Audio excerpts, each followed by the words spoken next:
예, 반갑습니다. 오늘 그 공부 여정 세 번째 시간인데, 좀 요즘 세월도 하수상하고 마음도 좀 불안하고, 그래서 한번 잠시 우리가 입정을 좀 해보도록 하겠습니다. 자, 편한 마음으로, 뭐 여러 가지 생각 다 내려놓고 잠시 가만히 한번 마음을 쉬어보도록 하겠습니다.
예. 그 가만히 우리가 이렇게 보면은 우리가 살아가면서 사실 그 부처님도 말씀하셨다시피 삶이 이제 고라고 이렇게 얘기를 하셨거든요.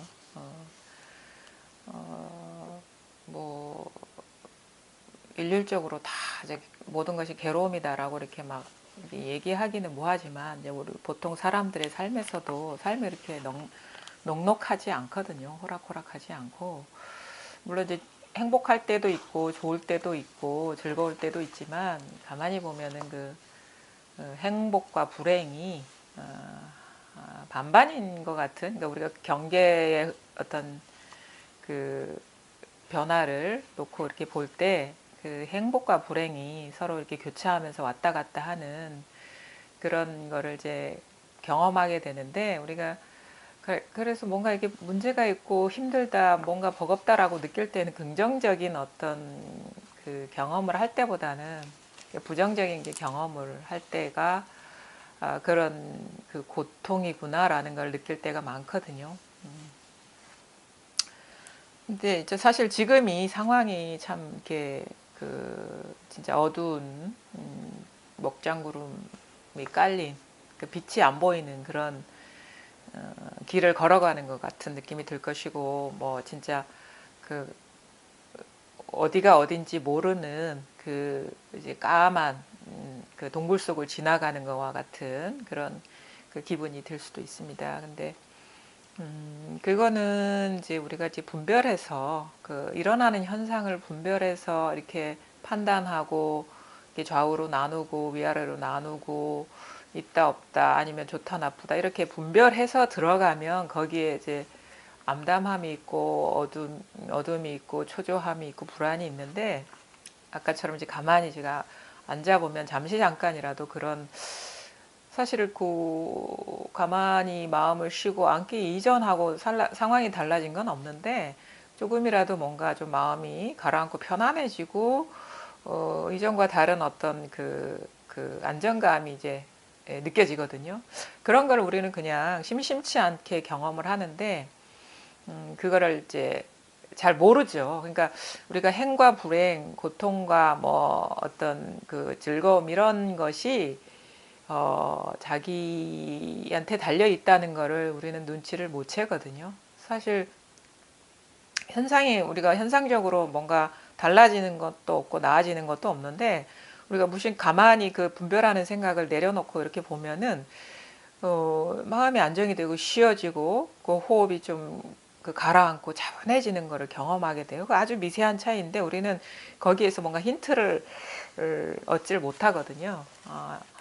그것은 뭐냐면 어떤 경계의 변화나 현상의 변화에 그 삶이 고통이다 아니면은 뭐 행복이다 즐거움이다가 있는 게 아니라 자기 마음에 일어나는 어떤 그 경계에 의미를 부여하고 거기에 사로잡히느냐 아니면 그것을 무심하게 담담하게 그냥 있는 그대로 이렇게 그 보느냐 아니면 그 놓아버리느냐에 이제 그 행불행이 있다는 것을 우리는 잘 모릅니다. 근데 그 밖의 경계는 이제 우리의 뜻대로 통제할 수도 없고 사실은 그 나라는 것조차도 그 마음에서 우리 본래 마음 있죠. 본지 본래 마음에서 일어난 이제 분별 의식이라는 걸 우리는 잘 모르거든요.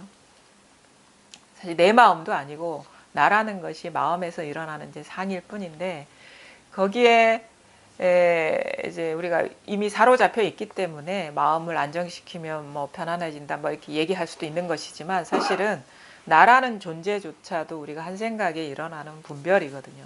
그래서 일어나는 이제 분별에 의미를 부여하고 집착하고 따라가면은 뭐 행복도 있고 불행도 있지만 그거 일어나는 그런 분별을 가만히 내려놓고 우리가 마음에 뭔가 들고 있던 거를 이렇게 내려놓듯이 이렇게 내려놓고 보면은 사실은 그런 가만히 그런 식의 어떤 그 접근을 하다 보면 그 뭔가 일이 있다라는 것 아니면은 뭐 어떤 존재한다라는 것 아니면 나라는 게 있다라는 것이 순간순간 일어나는 이제 생각 어떤 그 학습된 생각이라는 것을 발견하게 되거든요. 그래서 공부라는 것은 없는 어떤 안정이나 없는 실질적인 행복을 찾는 게 아니라 본래성이 이렇게 회복되면서 갖추어지는 일이고 원래 우리 자신이 행복이고 아무 일이 없는 그 자체라는 것을 이제 확인하고 발견해 가는 과정이라고 보거든요.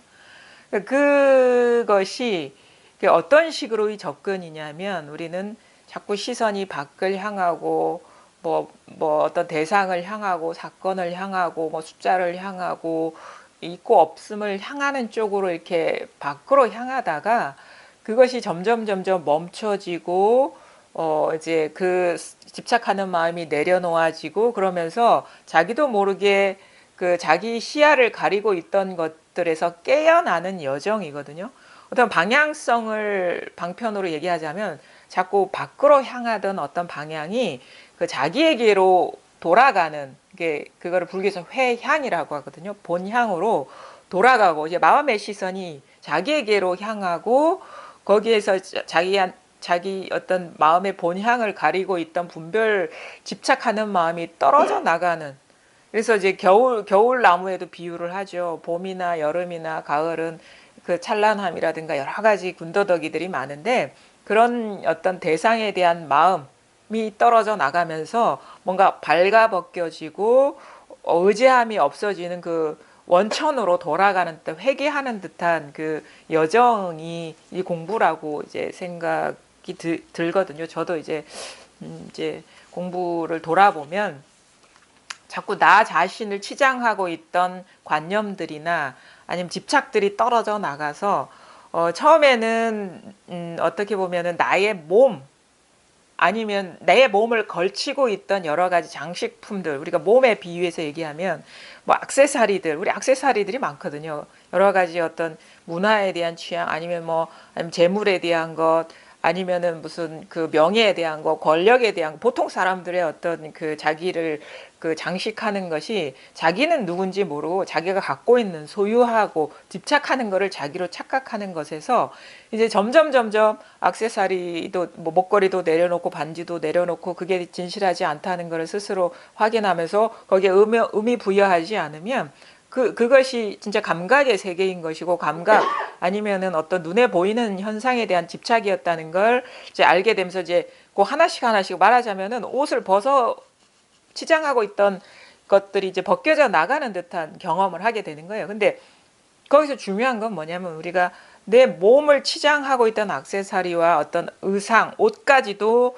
관념이었다면 사실은 이 몸이라는 것 자체도 관념이었다라는 것을 확인하게 되는 게 그러니까 관념 아니 분별 집착이었다는 것을 확인하게 되고 그다음에 더 심층적으로 이제 들어가게 되면 나라는 의식, 그러니까 마음이죠. 우리가 몸에서 그러니까 내가 갖고 있던 것 집착하는 것이 떨어져 나가면 나를 이루고 있는 몸과 그 다음에 마음 거기에서도 이제 해탈하는 것이 이 공부인 것이거든요. 이제 요것이 이제 우리의 공부의 어떤 방향이라는 것을 이제 짐작하게 되는데 여기서 제가 그 우리 불교의 어떤 교리 가운데서 아주 우리의 그 내적 상태, 중생의 그 내적 상태를 잘 표현하는 것이 삼계에 대한 그 어떤 설명인 거예요. 삼계. 삼계가 이제 불교에서는 이제 화엄경에도 나오거든요. 삼계가 유심이다. 삼계가 유심인데 삼계가 마음 하나인데 삼계라는 것은 우리 보통 사람이 세계라고 여기는 것이 삼계. 그걸 더 구체적으로 얘기하면 욕계, 색계, 이제 무색계. 근데 무색계조차도 중생 세계입니다. 근데 욕계라는 거는 이제 욕망의 세계인 것이거든요. 욕망의 세계. 잘 우리가 이걸 잘 귀담아 듣고 나의 상태가 어떤 정도인지 아니면 지금의 상태는 어떤지 모르겠지만 지나온 과정이 어떤 건지는 우리가 좀 점검할 수가 있는 거거든요. 중생 세계는 이제 3계인데 욕계, 색계, 무색계로 나뉩니다. 근데 욕계 세계는 뭐냐면 탐욕이 많아서 정신이 흐리고 거칠다라고 표현하거든요. 근데 이때는 그 물질에 속박되어서 가장 그 어리석은 의식 상태라고 표현을 해요. 그래서 이제 여기에 뭐가 포함되냐면 우리가 육도윤회라고 표현하는 육도, 뭐 지옥, 아기, 축생, 아수라라는 그다음 인간계뿐만 아니라 천상계까지도 육도에 포함됩니다. 그러니까 인간의 의식 세계, 그다음에 인간의 의식을 넘어서는 하늘의 세계까지도 우리가 욕망의 세계로 치유를 하거든요. 그래서 이 욕망의 세계의 특징이 뭐냐? 이제 가장 우리가 정신적인 어떤 그 수준이 가장 속박돼 있는 어떤 상태가 이제 지옥의 세계라면 그나마 이 때가 덜 묻고 욕망을 추구하는 그 마음이 많이 쉬어진 상태를 이제 그 하늘 세계 제일 높은 데인 그 타와 자제천이라고 이렇게 얘기를 하는데 이걸 제가 보기에는 우리식으로 해석을 하면 그런 것 같아요. 보통 사람들의 추구하는 바들이 있거든요. 그러니까 뭐 어떤 물질적인, 그러니까 재물의 욕구라든가 아니면은 뭐 여러 가지 인간이 갖고 있는 기본적인 욕구들이 있죠. 뭐 성욕, 수면욕, 그러니까 거친 욕망들, 감각의 세계에 대한 탐닉이거든요. 뭐 어떤 그 감각적인 어떤 그거에 대해서 우리가 사로잡혀 있는 게 많거든요. 감각적인 거. 뭐 어떤 성적인 욕구에 집착한다거나 아니면은 뭐 권력 욕에 집착한다거나 이것도 사실은 물질 세계의 커다란 속박이고 그다음에 재물욕에 사로잡혀 있다거나 뭐 이런 식의 것들. 근데 이제 가만히 보면은 그냥 물질 자체에 대한 집착이 아니라 물질적인 것들이 서로 화합하면서 만들어내는 어떤 거친 욕구들이거든요. 그게 이제 욕망의 세계. 그러니까 우리가 공부하는 사람 입장에서는 이런 식의 삶을 살다가 여기서 한계를 느낀 경우가 많죠. 뭐 돈을 추구한다거나, 뭐 사랑을 추구한다거나, 뭐 이성을 추구한다거나, 아니면 권력을 추구한다거나, 명예를 추구하는 데서 뭔가 살다 보니까 이게 아닌데라는 어떤 회의감이 들어서 이 무상한 것이 아닌 그 진실이 뭔가를 찾는 마음이 동하는 상태. 그러니까 마음 공부에 발심하는 분들은 이 욕망 세계의 한계를 느낀 사람들이 많죠. 그래서 요것이 보통 우리가 중생들이 갖고 있는 사람들이 보통 사람들이 갖고 있는 의식 수준이 대체로 이 범주 안에 든다 할 수 있어요. 뭐 재산을 늘리는 데 관심 있고 은행 잔고에 관심 있고 그다음에 자기 지위와 명예와 권력에 관심 있고 그다음에 이성에 집착한다거나 뭐 이런 식의 것들. 이걸 이제 욕계라고 욕망의 세계. 근데 우리가 공부를 하다 보면 이 자리에 대한 어떤 무상한 거에 대한 한계를 느끼면서 진실한 게 뭔가 관심을 갖고 이렇게 공부를 하다 보면은 어느 순간 문득 그 자성을 이렇게 자각을 한다거나 실감하는 식의 전환이 오거든요.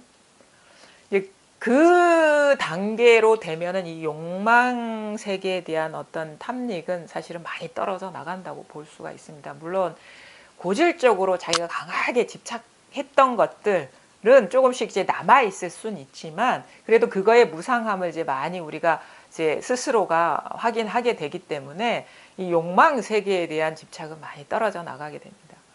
그 다음에 세계가 뭐냐면 이제 색계라는 건데 색계라는 것을 쉽게 말하면 이제 아주 어떤 자기를 속박하는 대상들이 이제 단순하게 되는 거예요. 분별 집착했던 대상들도 단순해지고 옛날에는 세상 만사 뭐 그 여러 가지 것들 사실 욕계라는 것도 그 이제 색계에서 비교해 보면 우리가 그냥 막 윤리적으로 문제가 되는 것에서부터 사소한 감각적인 탐닉도 욕계에 해당이 됩니다. 여러 가지고 막 그 뭐 그림에 막 집착한다거나 이것도 우리가 도덕적으로는 문제가 안 되는데 막 그 그림에 집착한다는 것도 감각의 세계거든요. 아니면 막 노래에 집착한다거나 뭐 이런 것도 사실은 그 우리가 뭐 그 인간계의 지옥계에 가깝진 않지만 타화자재천처럼 어떤 하늘계의 미세한 감각의 어떤 집착들이 남아 있는 거거든요.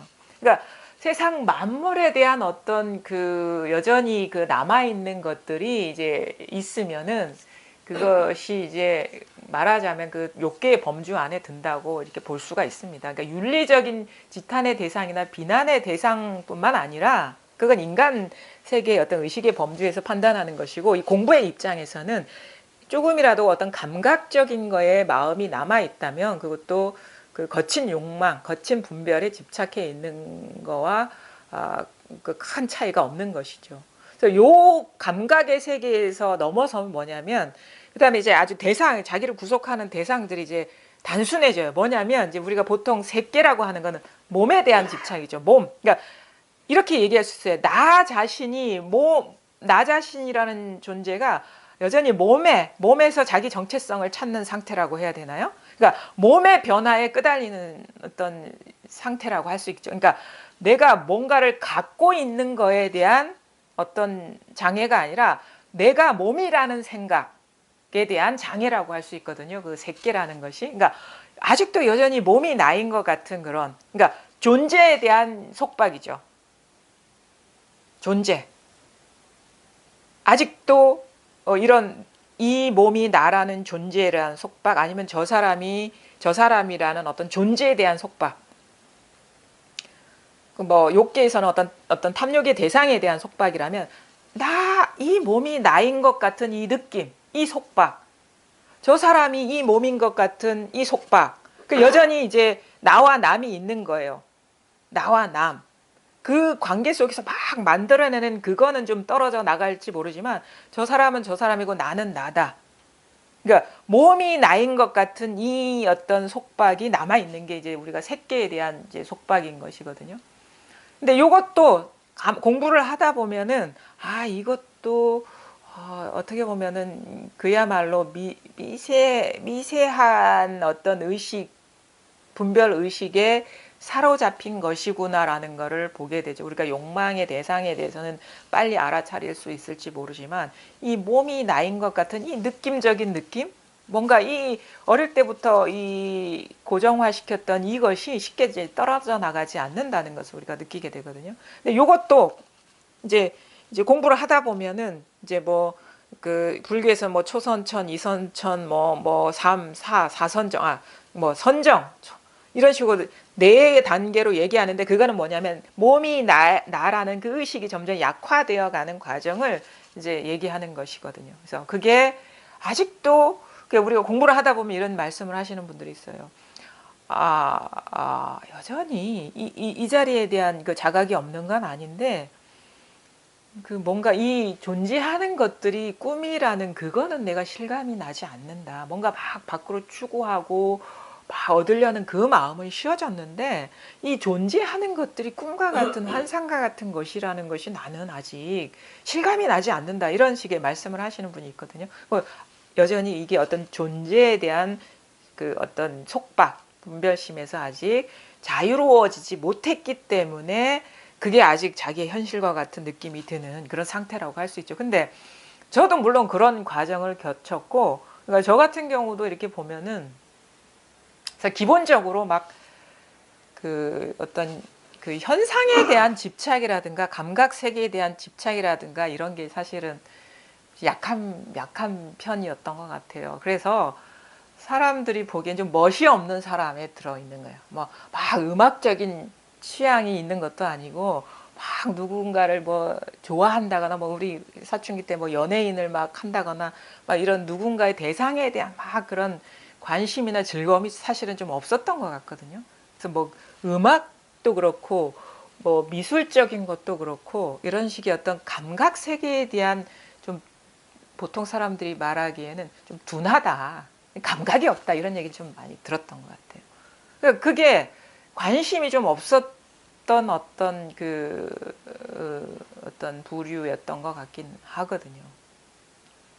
뭐 지금도 그건 마찬가지고 그게 타고난 건지 어떤 이렇게 살아오는 과정에 뭔가 자극을 못 받은 건지는 이제 모르겠는데 그 감각 세계에 대한 어떤 큰 집착이나 뭐 이런 거는 없었던 것 같아요. 막 모양 보면 뭔가 거기에서 뭔가 즐거움을 느끼고 그런 거는 좀 없었던 것 같거든요. 근데 이제 뭔가 삶이 좀 막 더덥다, 전체적으로 무상하다라는 이런 인식은 있었던 것 같거든요. 근데 중요한 건 뭐냐면 제가 가장 이제 그 공부 과정 중에 걸렸던 문제는 뭐냐면 이제 자꾸 저도 얘기를 하거든요. 컵이 이게 존재하지 않는다는 이 사실이 탁 걸린 거예요, 이게. 내가 보기에는 분명히 이게 예쁘다, 예쁘지 않다, 모양적인 그런 식의 관점이 아니라 이게 존재하지 않는다, 이게 허상이다라는 이 말이 탁 걸리더라고요. 이게. 근데 그래서 이것이 극복될 수 있을까? 내 삶에서? 아무리 이게 공부를 하지만 뭐 부처님은 그런 식의 말씀을 하셨지만 내 현실은 이게 컵이 엄연히 존재한다는 것이 이거는 깨트릴 수 없는 사실 같은데 이게 과연 이 생에 공부를 해서 이게 가능할까? 초월이 가능할까? 그런 거에 대한 좀 의심도 많았고 회의감이 많았거든요. 그러면 이것이 있다. 그러니까 있고 없음에 그러니까 있다라는 거에 대한 어떤 그런 집착은 강했던 거죠. 그러니까 컵이 있다라는 거는 뭐냐면 내가 있다라는 그 말이거든요. 우리가 모양으로 이렇게 존재하는 것, 특히나 시각적인 대상 이렇게 뭐 소리나 이런 거는 이제 금방금방 이렇게 변화하는 게 이제 자각이 되지만 이 사물이 존재한다는 것, 엄연히 이 육체가 존재한다는 것, 컵이 존재하는데 내 몸이 존재하지 않겠습니까? 너무도 그거는 당연한 일과 같은 것이 느껴지는 것들. 근데 공부를 하다 보니까 이게 변화가 이렇게 생기는 거예요. 이게 불교적인 어떤 설명들이 이제 이해가 되고 납득이 돼요. 그러니까 요 상황을 자꾸 이렇게 관하게 되는 거예요. 돌이켜보게 돼요. 그럼 과연 내가 이게 의식이 없을 때 이게 존재하는가? 이런 식의 어떤 감각적인 어떤 기능이 약화된 사람한테 있을 수 있는가? 그다음에 이런 식의 정보가 없는 어린아이한테는 이런 게 있을 수 있는가? 보니까 너무도 독립적인 존재처럼 여겨졌던 것들이 이게 하나씩 하나씩 조건을 소거해 보니까 이게 될 수 없다는 것이 이해가 되는 거예요.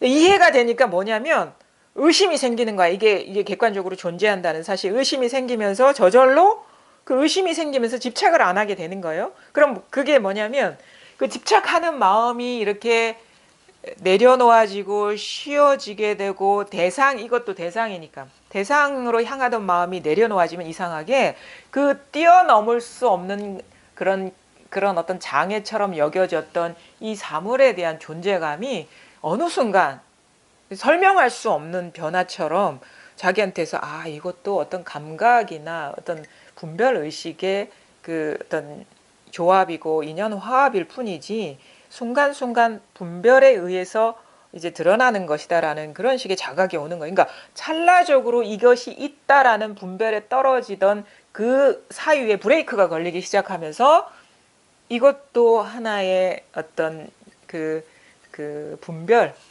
집착의 결과로서 존재가 되는 것이지 객관적으로 내 의식이나 분별과 상관없이 존재하는 게 아니라는 거를 이렇게 알게 되죠. 그러면 그런 식의 전환이 오면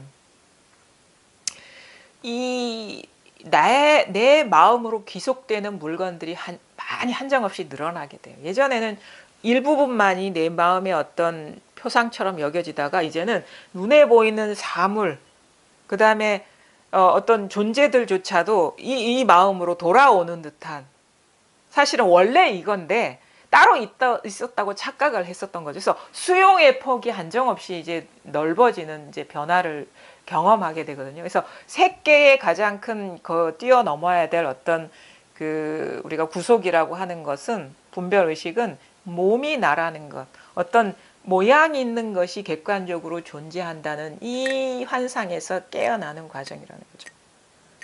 그 다음에 이제 그 과정이 이제 넘어가면 이게 다 뭐냐면 본지 환차하는 과정이거든요. 본래 마음으로 돌아오는 이제 과정인데, 그 다음에 우리가 무색계라고 하는데, 무색계는 이제 공무변처정, 식무변처정, 무소유처정, 비상, 비비상처정, 이게 4단계. 그러니까 불교는요, 인간의 어떤 그 분별 의식이 어떻게 일어나는지, 어떻게 거기서 벗어나는지를 아주 정리를 잘 해놨어요. 불교의 그 교리라는 것이. 그게 물론 자기 체험과 결부되면 진짜 훌륭한 안내가 되는데, 자기 체험은 돌아보지 않고 그냥 이론으로 알면은 그냥 우리가 보통 세속적인 지식을 아는 거와 다를 바가 없는 거거든요. 근데 자기 공부를 비춰지는 거울로서 그것을 보게 되면 아주 정교하게 인간이 분별 의식에서 해탈하는 여정을 아주 정교하게 잘 설명하고 있다라는 걸 알 수가 있죠. 그 다음 이제 공무변처정이라는 거는 몸이 사라진 자리에 공간이 남는 거예요. 공간이 무한하게 펼쳐져 있다라는 식의 그런 의식 상태로 들어가게 되는 거예요. 그러니까 공간만 있다 이렇게 되는 거예요. 공간만. 그러니까 이 공간 속에 이 무상한 것들이 그림자처럼 다 들어있는, 그러니까 이 무상한 것들이 들어있는 공간만 있다라는 그런 의식 상태로 들어가는 거예요. 그건 뭐냐면 이제는 어떤 물질 세계에 대한 집착은 벗어났는데 분별 의식, 그걸 소견이라고 하거든요. 아직 소견의 잔재가 남아 있는 거예요. 그때는 모르죠. 이런 무한한 공간만 있어라는 것이 자기 한 생각이 일어나면 작동되지 않는다라는 사실을 그때는 모르죠. 근데 공부를 하다 보면 또 공간이라는 것도 벌써 의식의 분별의 결과물이잖아. 공간이 있다라는 것도 분별한 의식의 결과물이잖아 라는 거를 보게 돼요. 아주 미세한 거라서 이거는 보기가 쉽지 않아요. 공부를 아주 이렇게 잘 봐야 돼. 자기한테서 무슨 일이 일어나는지. 이게 쉽지가 않습니다. 공간만 있다라고 알고 살아가는 사람도 많아요. 제가 보기엔. 그런 얘기를 하는 사람. 허공만 있다. 허공만 있다. 근데 허공만 있게 되려면 허공만 있다라는 의식이 작동해야 되는 거예요. 허공만 있다라는 분별이 작동해야 되는 거예요. 근데 좀 지나면 어떻게 돼? 아, 허공만 있다라는 것도 의식이 작동한 결과구나라는 거를 또 보게 돼. 이게 뭔가 점점 분별 의식이 이렇게 멈춰지는 그 과정 속에서. 그럼 어떻게 결론을 내려? 그래, 이 의식만 있어. 의식이 작동해서 공간만 있다. 아니면 공간 속에 뭐가 있다 하지. 그래, 지금 이렇게 작용하고 있는 이 순수 의식만 있어. 의식만 있어. 이 깨어있는 의식만이 편재해 있어. 의식. 우리가 의식만 있다라고 얘기하는 사람도 많아요. 의식만 있다. 의식, 이게 지금 이 경험하고 있는 의식만 있다. 근데 그것도 마찬가지예요. 우리가 그것도 속으면 안 돼. 이거를 의식이라는 선사들은요, 의식이다라고 얘기를 하지 않아요. 뭐라고 얘기해? 똥막대기라고 얘기를 하지 의식이라고 얘기하지 않아요. 왜? 우리가 의식만 있다라는 것도, 그 의식만 있다라는 사람은 공통점 뭐냐면 의식만 있다라는 말을 고정된 언어를 자꾸 쓰거든요. 그거는 의식만 있다라는 어떤 자기도 모르게 사로잡혀 있는 이 깨어 있는 의식 상태를 말하는 거죠. 근데 그것도 이제 한계를 느끼게 되는 거예요. 공부를 하다 보면 그것도 극복돼야 돼. 아까 뭐라고 했죠? 욕계, 색계, 무색계가 다 중생세계다라고 얘기를 했어요. 중생세계, 부처세계가 아니라는 거예요. 그럼 의식만 있다라는 것도 중생세계다 이거죠. 그럼 그 넘어서 뭐냐? 어느 순간 의식만 있다라는 그것도 벌써 분별이네. 뭔가 이렇게 감지되는 이게 뭔가 생생한 이것도 뭔가 일어나지 않으면 불가능한 일이네라는 걸 보게 되는 거. 이것도 알아차리기가 쉽지가 않죠. 우리가 이런 사람들 만법 유식 이런 데 갇혀 있는 경우가 많죠. 만법 유식이다. 식만 있다 이런 식으로. 근데 그 식만 있다라는 것도 떨어져 나가면 어떻게 돼? 무소유주장. 아무것도 없어 이 세상. 또 이러고 있다고. 아무것도 없어. 아무것도 없어. 사실 잘 보십시오. 공만 있다라는 것도 대상이고 식만 있다라는 것도 대상입니다. 근데 다른 점이 있어요. 뭔가 내용물이 비워지는 듯한 전환이거든요. 공간이라는 것에서 그 이전에 공간이라고 하는 의식이 있구나. 의식도 분별이니까 의식도 사라지니까 비워져 가는 과정이죠. 아무것도 없어. 의식이라는 것도 벌써 분별이잖아. 아무것도 없어. 근데 이 고비를 넘어가면 뭐냐면 이러쿵저러쿵 그래 아무것도 없어? 아무것도 없어? 그런 시점 되면 진짜 뭔가 아무것도 없다라는 그런 상태에 우리가 보통 뭐 이제 공에 떨어졌다 이런 식으로 얘기하기도 하는데 되게 좋습니다. 왜냐하면은 막 걸어가도 하늘을 걸어가는 것 같은 거예요. 그냥 바닥을 걸어가는데 이것도 공이고 하늘도 공이고 다 공인데 몸도 공이고 일체가 다 공인 아무것도 없으니까 막 허공을 그냥 땅을 걷는데 허공을 걸릴 게 아무것도 없는 거예요. 근데 이것조차도 미세하게 일어나는 의식 상태라는 거예요. 미세하게. 그러면서 이제 공부가 이제 더 여기서 더 나아가게 되면 뭔가 대상으로 향했던 마음이 뚝 끊어져 버려요. 대상. 이러쿵저러쿵 이름 붙이는 그 시도가 아무것도 없다. 이것조차도 대상화라는 걸 알게 되는 거야. 아무것도. 그러니까 대상에 의미 붙이는 거야. 눈에 보이는 대상에. 경험되는 대상에. 그럼 대상화하는 모든 것이 뚝 떨어져 나가는 그런 변화가 오는데 그쯤 되면 이전과 다른 건 뭐냐? 뭔가로 막 향하던 마음이 뚝 끊어지는 듯한 마음이 들어요. 뭔가 나는 그동안에 뭔가 더 진화하고 진보하는 공부 여정에 들어간 것 같은데 어느 순간 이게 그 대상으로 향하던 그 마음이 미세하게 새나가던 그 마음이 뚝 끊어진 듯한. 그러면 시선이 어디로 가냐면 뭔가 저 어디로 모르게 향하던 마음이 딱 눈앞으로 와요. 딱. 어디로 이제 마음의 눈이 어디로 방향성이 사라져서 그냥 딱 눈앞으로 와요. 딱 눈앞으로 오면 어떻게 있는 게 아니구나 지금. 방향이 사라졌을 때.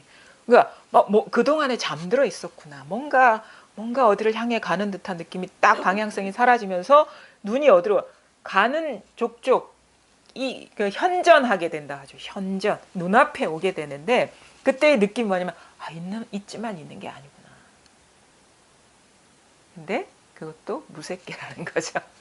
그래서 선에서 이제 멸진 멸진 그것조차도 이제 사라지는 것이 이제 공부라고 얘기를 하는데, 네, 그거를 제가 한번 이렇게 딱 보면은 이제 육계는 어떤 그 존재와 존재들이 만들어내는 그 화학 반응에서 일어나는 것들에 대한 집착, 그다음에 색계는 존재 자체에 대한 집착, 무색계는 존재한다는 생각에 대한 집착, 뭔가 대상화하는 그 생각의 소견에 대한 그 잔재가 남아 있는 것이라는 거죠.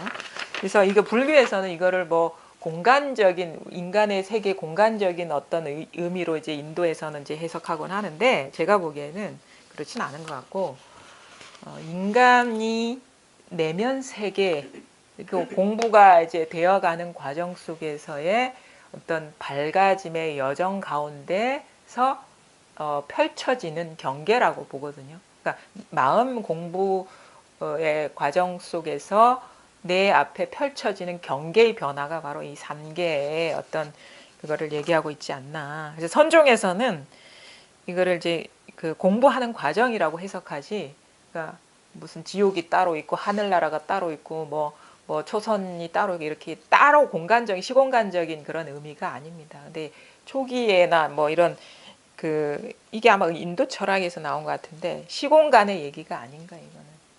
시공간을 벗어나는 그 내적 공부 과정의 어떤 경계라는 거, 이런 걸 얘기할 수 있는데, 이제 요거를 이제 제가 말씀을 드린 이유는 물론 이것이 자기 공부의 어떤 이정표처럼 마음에 담아두라는 얘기는 아닌데, 이거를 통해서 자기 공부가 어느 정도, 우리는 지나간 거는 알거든요. 자기가 지나온 그 공부 여정. 근데 지금의 현재 여정이나 현재를 넘어선 공부는 이제 스스로가 인지가 안 되죠. 우리가 안다는 것은 과거를 아는 거니까. 근데 요것이 이제 공감이 됩니다. 공감이 돼요. 자기 공부 과정성. 이게 뭐냐면, 대상을 분별 집착하는 마음이 그 습관성이나 이런 것들이 점점 떨어져 나가서 진짜 어떤 본체, 본향으로 귀향하는 그 여정 가운데 우리가 만나게 되는 풍경이라고 이제 할 수가 있는 것이거든요. 그래서 세 번째, 우리가 지난 시간에 이제 말씀드린 게 이제 그 15도에서도 말하는 이제 그 기후기각까지 이렇게 말씀을 드렸는데, 이제는 이제 이론적인 거를 떠나가지고 이제 세 번째 과정, 제 공부 경험과 이렇게 결부시키면서 이렇게 한번 설명을 드리자면, 처음에 우리가 이 사실을 체험하기 전에의 어떤 그 체험하기까지의 그 혼란과 무속과 그런 번뇌를 얘기했다면, 두 번째, 체험하고 나서의 뭔가 공부 길에 제대로 들어가는 어떤 여정 가운데서 느끼게 되는 대표적인 특징. 그러니까 뭐냐, 체험한 뒤에 어떤 변화라는 건 뭐냐면, 예전에는 뭐가 뭔지 모르고 뭐가 시끄러운 건지 뭐가 고요한 건지 몰랐다가 체험하고 나면 경계 따라가면 시끄럽고, 경계를 탁 놓아버리면은 아무 일이 없고, 이게 너무 극명하게 차이가 나는 그런 그 혼란 상태. 이게 이제 우리가 체험 초기의 어떤 내적인 상태거든요. 예전에는 대상 사물들이 나를 속박했다면, 이제는 체험하고 나서의 내 마음의 어떤 번뇌가 되고 시끄러움이 되는 것들은 뭐냐면, 경계에 사로잡히면 너무 시끄러워. 근데 경계를 탁 놓아버려 사로잡히지 않으면 아무 일이 없는 이 이중적인 삶. 이것이 체험 초기에 그 거의 대부분의 사람이 겪는 어떤 일이라고 봅니다. 이게 뭐 다 건너뛰지는 않아요. 사람 공부라는 게 이제 공짜가 없기 때문에. 그러면 이제 이것을 어떻게 우리가 이렇게 이 자리가 드러난 뒤에 이런 식의 어떤, 이것도 좀 시끄러운 번뇌거든요. 내면에서 왔다 갔다 하는 거, 천당과 지옥을 왔다 갔다 하는 그 상태. 이 고비가 어떻게 극복이 되느냐, 어떻게 넘어가느냐, 그러면 이게 여전히 그때는 몰랐는데 경계에 차별을 두고 있었구나라는 것을 알게 되는 그런 깨달음이 일어납니다. 그러니까 편안하다, 편안하지 않다, 이것이 어떤 법상을 이렇게 세워가지고 그거를 이렇게 가르고 있었구나 라는 걸 알게 돼. 예를 들어 가지고 아무 일 없고 뭐 어떤 번뇌가 없는 것이 공부구나, 내지는 아무 생각을 안 하는 것이 공부구나. 생각을 어떤 식의 자극이나 이런 것을 아예 반응을 안 하는 것이 공부구나. 이런 식의 착각을 하고 있었다는 걸 알게 되는데, 이런 거는 이제 소소한 경계에서는 우리가 컨트롤이 돼요. 예를 들어 가지고 뭐 내 생사에 직접적인 관련이 없는 일들 같은 경우는 그냥 아예 생각 안 하면 뭐 되지, 뭐 잊어버리면 되지, 뭐 그냥 피해버리면 돼. 이게 가능하거든요. 근데 공부를 하다 보면 마치 지금의 어떤 상황처럼, 만약에 내가 바이러스에 잘못 걸리면은 죽을 수 있는 일이 아닌가? 내지는 뭐 우리가 여기서 더 치명률이 높아가면 더 불안하고 초조해지겠죠. 이런 식의 생사에 직접적인 영향, 내가 살고 죽는 문제에 직접적인 영향을 주는 그런 환경을 만나면 이게 어떻게 이게 통제가 안 돼요. 조작이 안 돼. 이 자꾸 불길한 생각이 일어나고 불길한 어떤 그 상황으로 해석되는 이 생각이, 이게 생각이 통제가 안 되는 거야. 아무리 놓아버리려고 해도 놓아질 수가 없는 그런 경계를 만나게 되거든. 그런 거 있잖아요. 뭐 내가 바라는 바, 강력하게 바라는 바와 펼쳐지는 인연이 상극일 경우에, 그러니까 내가 내 뜻대로 가자 하니 주변 사람들이 다 다칠 것이고 일이 크게 벌어질 것이고, 그 사람들 요구나 그런 벌어지는 상황에 이렇게 따라가자니 내가 죽을 것 같고 하는 그런 좀 부정적인 경계에서는 이런 식의 그 컨트롤이나 조작이 안 되죠. 이렇게 놓아버릴 수가 없는 거예요. 근데 이때가 제가 보기에는 우리가 보통 세 개의 경계라고 하거든요. 세 개의 가장 큰 경계는 바라거나 그러진 않는데, 내가 옳다고 여기는 그것이 놓아지지 않는 상태라고 해야 되나요? 뭔가 더 얻으려고 하는 마음은 없어. 근데 내가 지키고 있는 기준이 여전히 강하기 때문에 이 기준에 부합하지 않은 일이 일어나면 시끄러워지는 거예요. 그 상태죠, 이게. 우리가 뭔가 이제 체험을 하고 이게 뭔가 분별해서 노연하게 되면 감각적인 걸 추구하잖아요. 돈을 더 벌어야 돼. 이런 생각 잘 안 일어나요. 근데 무엇이 장애가 되냐면, 왜 저 사람은 꼭 저렇게 행동해야 돼? 이런 자기가 갖고 있는 기준에 맞지 않은 일이 일어날 때 괴로워지는 거예요. 내가 지키고 있는 기준에, 그동안 살아오면서 옳다고 여겼던 기준에 맞지 않는 그런 일이 일어날 때 사람들이 이제 번뇌를 느끼거든요.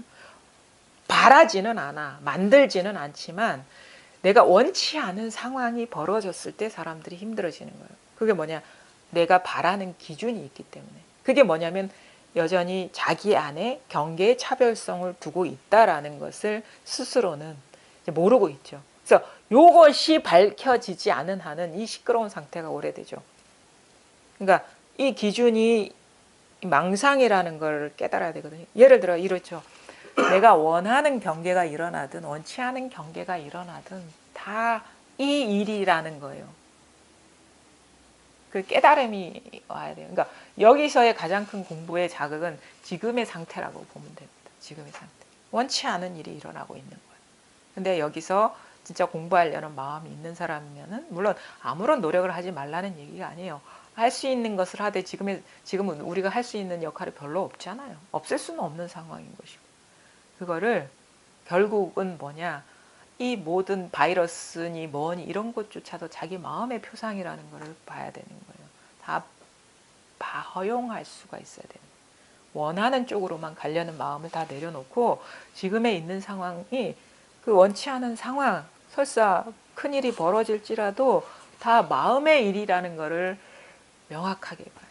그래서 피할 수 없는 것이 바로 공부를 마칠 것이다라는, 저도 이 경험이 어떤 성질일 것인지를 알거든요.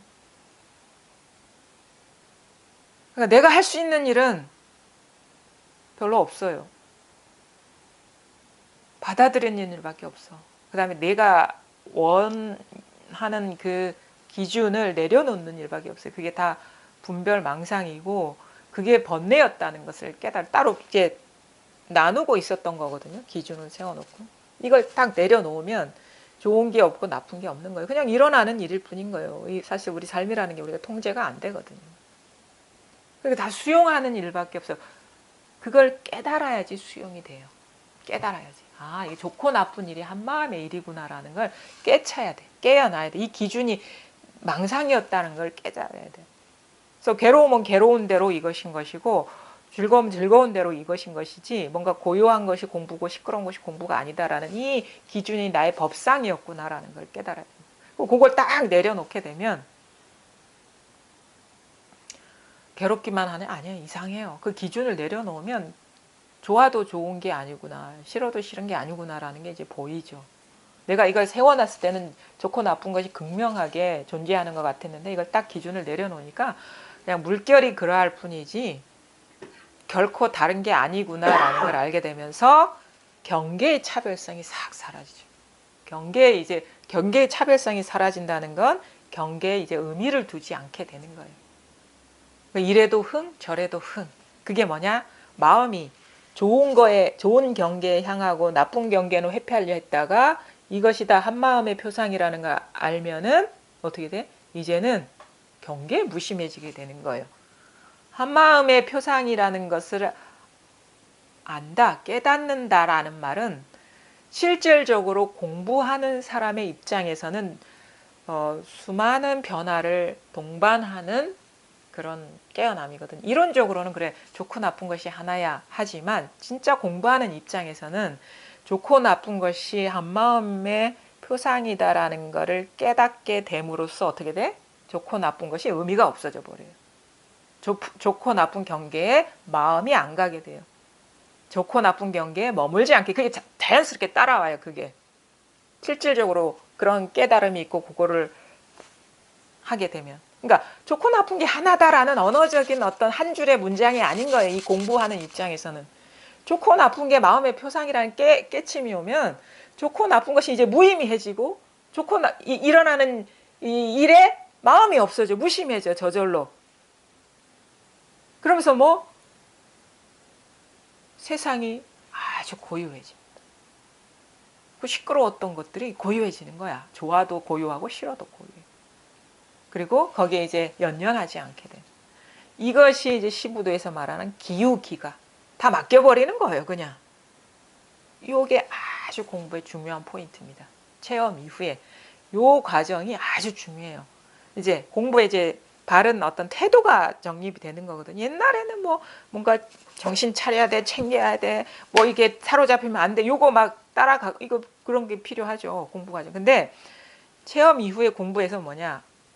그야말로 대상 경계 의미 부여하고 기준을 세웠던 그 마음이 싹 접어지고 내려놓아지는. 그래서 이 공부라는 것이 내가 하는 공부가 아니라 일어나는 인연에 다 내맡기는 거구나. 내가 세웠던 기준을 방하착하는 거구나. 나의 바람이나 이런 것들은 다 이게 녹아 내려가는 과정이구나라는 것이 탁 자각이 되면서 그런 행을 하게 돼. 그게 바로 기우기가 아주 중요합니다. 이 기우기가 내려놓게 되는 거. 경계 그게 어떤 경계이든 간에 이 본래 마음하고는 아무 상관없는 일이구나. 이제 아무 상관없는 일이구나라는 걸 알게 되면 무심하게 되죠. 자연스럽게. 그래서 계속 이제 내려놓고 쉬고 법이라는 걸 공부라는 걸 위해서 뭔가 인위적으로 뭔가를 하지 않게 되고 그러면서 점점 대상에 대한 집착이 떨어져 나가면서 대상을 집착하고 있던 나의 존재감이 점점 투명해지고 희석되고 녹아내려가는 그게 그게 10년이라는 거예요. 사실은 10년이 체험하고 10년이라는 건 내가 보기에는 그거는 아니고 이런 자세가 생기고 나서 10년이다 이거지. 올바른 공부길에 들어서고 나서 10년이라는 거예요. 내려놓고 대상으로 향하던 마음이 내려놓고 쉬어지고 자기가 원하는 어떤 기준들, 세운 기준들이 녹아내리는 식의 전환이 되고 나서 10년이라는 거예요. 그 말하자면. 그러니까 이 태도가 중요하다. 공부의 어떤 자세가 중요하다 이거예요. 그게 바로 공부의 감각이 열린다라고 얘기할 수 있는 거예요. 공부의 감각이 열려야 돼. 이 공부가 뭔지를 알아야 되는 거예요. 뭐 알고 말하고 이런 거 아무 상관없는 거예요. 그런 거는 공부가 아니에요. 내려놓아지고 내가 아는 거에 대한 믿음이 다 사라지고 그거에 대한 고착하는 마음이 내려놓아지고 현상에 대한 집착하는 마음이 내려놓아지고 이것이 공부의 감이 열린다. 감각이 열린다. 이제 자기를 돌아보지 않게 되고 자기의 감정을 돌아보지 않게 되고 자기의 생각을 돌아보지 않게 되고 자기의 존재조차도 이제 마음을 내려놓게 되고 이런 식의 전환. 이게 우리가 이제 15도에서 기우기가라고 하죠. 기우기가에서 사람이 소를 끌고 가는 게 아니거든요. 소가 사람을 태우고 가는 것이지. 그렇게 해서 이제 공부가 이렇게 되면은 이제 그 다음 이게 시간이 많이 걸리죠. 그 다음에 그 다음에 뭡니까? 15도에서 망우존인이라고 하죠. 망우존인. 망우존인. 소는 잃어버리고 사람 홀로 있다. 이게 참 망우존인이 뭔지 아세요? 비상비비상처정이에요. 비상비비상처정. 한번 얘기해 볼게요. 여기서 화엄경 십지품에도 이렇게 나와 있는데 망우존인에 대해서 그 이희 선생님의 그 말씀도 참 중요합니다. 망우존인 뭐라고? 망우존인은 이렇게 그 15대 이렇게 설명되어 있어요. 법에는 두 가지 법이 없으니 소는 잠시 근본으로 삼은 것이다. 금이 광석에서 나오는 것과 같고 달이 구름을 떠나는 것과 비슷하다. 한 줄기 차가운 빛은 시간을 벗어나 있다. 그러니까 우리가 챙기고 뭐 하던 공부라는 것이 이제 망우. 우리가 뭔가 공부를 해왔던 그것이 딱 사라지는 듯한 거거든요. 소는 잠시 근본으로 삼은 것이다. 이거예요. 소가 있는 게 아니라 근본으로 삼은 것이다. 진리는 이미 뭐 노고라에 되어 있고 진짜 소라는 것이 사라졌을 때 불성은 진실로 드러나는 것이고 한가해지는 것이다. 그러니까 그게 법상이 다 부서져 내리는 게 바로 망우존인. 법상. 법은 생각이 결코 아니구나. 번뇌망상으로 머릿속으로 복잡하고 분주한 것이 깨친 다음에는 공상망상이 깨끗이 쉬워진 거. 법에 대한 생각이 싹 떨어져 나가는 게 망우존인이에요. 법은 생각이 아니구나. 그래서 아까 시선이 눈앞으로 온다 했죠. 아까 삼기 무색기에서 공무변처, 식무변처, 무소유처 없다라는 것도 망상이구나 하면서 그거 대상으로 향하던 마음이 딱 떨어지는 게 이게 우리가 말하는 망우존인이거든요. 그러면 뭐냐? 눈이 바로 눈앞으로 온다. 어디로 향하던 그것이. 이것이 있는 듯 없는 듯한 그것으로 탁 다가온다. 이게 바로 망우존인이라는 거죠. 법이라는 게 다 사라져 버리는 거예요. 깨달음도 그것도 어쩔 수 없이 한 방편의 말이었구나라는 게 망우존인이라는 거죠. 그러니까 이게 사라져야 됩니다. 이게 사라져야 돼요. 이게 공부가 한 10년 되면 사라진다 이 말인 거예요. 그게 이제 객관적으로 뭐 보증할 수 없는 숫자입니다만은 개인에 따라서 20년이 될 수도 있고 죽을 때까지 안 될 수도 있고 그거는 공부가 어떻게 진행되느냐에 달려 있는 겁니다. 자, 보죠. 화엄경의 10지품의 6현전지와 7원행지가 이 기우기가와 망우존인 사이의 그 설명이라고 제가 이게 보아지더라고요. 한번 읽어 드릴게요. 자, 법의 6 현전지, 현전, 눈앞으로 온다 이거예요. 눈앞에 현전한다. 법의 성품 고요하고 형상이 없어 허공이 모든 분별 없는 것 같이 모든 집착 초월하고 말이 끊어져 진실하고 평등하여 항상 청정해라. 모든 법의 성품을 통달하면 있건 없건 마음이 동하지 않는다. 있건 없건 마음이 동하지 않는다. 대상이 다 끊어졌기 때문에. 일체법이 형상이 없고 자체가 없고 나는 일이 없고 성장함이 없고 본래 청정하고 부질 없는 말이 없고 취하고 버림이 없고 고요하고 요술 같고 꿈 같고 그림자 같고 메아리 같고 물속의 달 같고 거울 속의 영상 같고 아지랑이 같고 화영과 같고 있고 없음이 둘이 아니므로 평등하니라. 그러니까 비상 비비상처럼 있고 없음이 둘이 아니라. 그게 뭐냐? 모든 경계가 꿈과 같고 이슬과 같고 금강경에 나오죠. 물속의 달과 같고 아지랑이와 같고 그냥 뭐냐면 세상이 평면적인 것 같아요. 그냥 뭐 이게 3차원이 그냥 2차원인 것 같은. 그러니까 그 깊이와 내용이 다 있는데 아무것도 없는 듯한 그런 식의 좀 변화가 오죠. 삼계에 있는 것이 오직 마음 한 마음뿐인데 열애가 이것을 분별하여 12가지라 말하였으니 다 한 마음을 의지하여 이렇게 세운 것이로다. 여기에는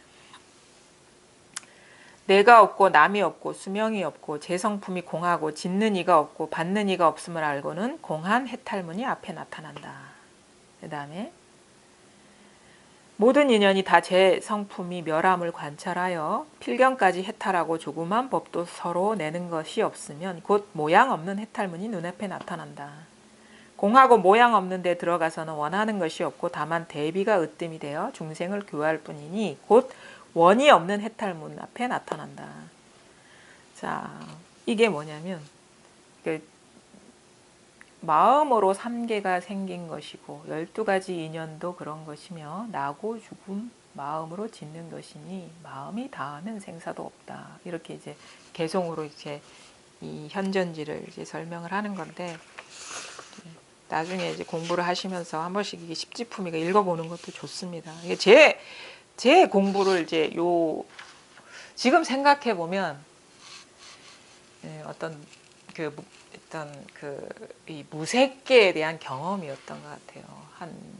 제가 2003년에 소식이 오고 한 2007년부터 완전히 대상 경계에 대한 그 마음을 딱 내려놓게 되거든요. 근데 그때는 공부라는 것이 사실 분명한 것이 눈에 잡히진 않는데 공부는 죽을 때까지 이렇게 해야 되는 거구나 라는 식의 딱 정립이 됐어요. 왜냐하면 조용하고 고요한 일에 집착하는 마음이 있었기 때문에 감당할 수 없는 경계가 일어나면은 고요해지지가 않아요. 챙길라 해도.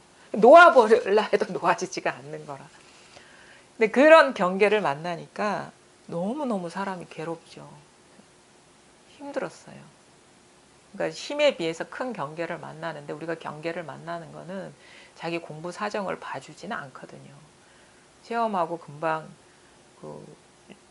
저기 암에 걸리는 사람도 있고 제 도반 중에도 그런 분이 떠오르는데 이제 돌아가셨는데 그분은 이제 되게 열심히 공부를 하셔가 체험을 했는데 그래서 홀로 사시다가 그러니까 왜 공부를 하시게 됐냐면 60대 중반에 사모님을 잃으셨어요. 그래서 천도제를 지내다가 그 설법을 들으면서 불교에 뭔가 있다 해가지고 이제 마음 공부를 시작하셨는데 되게 한 1년 열심히 법문을 들으셨고 같은 시대에 그 공부를 했으니까 2003년도.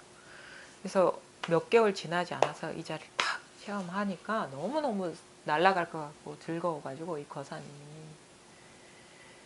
그래가지고 이제 어느 순간 이제 우리 도반끼리 이제 야유회도 가고 놀러도 자주 갔거든요. 그러면서 그때 제가 먼저 체험을 했던 상태고 이 거사님이 그러는 거예요. 저기 보살님, 나는 뭐 그 사람들은 이제 공부하는 사람이 뭐 이렇게 저기 결혼도 하지 말고 오로지 이것만 하라는데 나는 오히려 이 체험이 되니까 결혼을 하고 하더라도 예전보다 더 자유롭게 걸림없이 살 수 있을 것 같다는 거예요. 그래서 굳이 왜 그거를 하지 말라고 얘기를 하는지 모르겠다고 그렇게 얘기를 하시는 거예요. 근데 그 말도 틀린 말은 없거든요. 왜냐하면 많이 이렇게 구속에서 풀려나고 고정관념에서 풀려나니까 사람을 대할 때도 장애를 덜 느끼니까 그래가지고 그분이 보니까 연애를 하신 것 같아요. 저기 상처하신 사모님 떠나고 한 3, 4년 지난 시점인데 그래서 되게 행복하게 사셨는데 한 3년쯤 지나고 나서 갑자기 이렇게 암이 발견된 거예요. 암이 발견됐는데 그래가지고 이제 치료를 한 1년 정도 하시다가 마지막에 이제 그렇잖아요. 우리가 암은 이제 걸어다니는 게 장애가 없으니까 마지막인 것 같으셔가지고 이렇게 식사 대접을 한다고 오셨더라고. 근데 멀쩡해요, 진짜. 그래서 이제 요 침례병원에 이제 마지막에 거기 입원하고 계셨었는데 이제 저는 이제 거기 가지 못했는데 선생님이 이제 문병 가면은 그 마지막 만남에서 그런 얘기를 하셨다더라고요. 선생님 진짜 이것밖에 없습니까? 물어보더래요. 3년이 지난 시점인데. 그러니까 그게 나의 입장, 그게 뭐냐, 의심이 있다 이거잖아요. 의심스럽다 이거잖아요. 나는 이게 확실하게 이것뿐이라는 게 확신이 안 든다 이 말이거든요. 근데 나라도 똑같은 처지라면 그렇게 물어봤을 것 같아요. 물어봤을 것 같아요. 진짜 이것뿐인가? 이게 단가? 그래서 결국은 이제 선생님 이것뿐이라고 말씀하시고 왔다는데, 그게 그 질문이 나한테 남는 거예요. 만약에 내가 똑같은 처지라면 이게 의심스러운 거예요. 이게 힘이 없는 것 같아. 그 생사의 눈앞에 있을 때. 근데 이러면 안 된다. 지금 만약에 내가 똑같은 처지에 있더라도 이게 아무런 힘을 발휘하지 못하는 게 아닌가. 그래서 내가 진짜 진짜 죽음을 앞둔 사람처럼 공부를 해야 되겠다 이런 마음이 탁 들었거든요. 의심스러워요. 3년이 지나도 이게 생사를 뛰어넘질 못하는 거야, 이 공부가. 근데 그 이후에 제가 그 지나고 나서 되게 힘든 고비를 이제 겪으면서 공부에 어떤 전환이 온 게, 죽더라도 다른 일일 수가 없겠구나라는 이제 깨달음이 오면서 그냥 다 놓아버리게 되는 게 이제 2007년. 그 다음에 이게 그러면 좀 쉬워요. 왜냐하면 뭐가 일어나도 뭐 그냥 내려놓고 뭐 이렇게 내가 뭐 거부할 것도 없고, 그러니까 허용하고 집착할 것도 없고, 그러니까 내려놓고.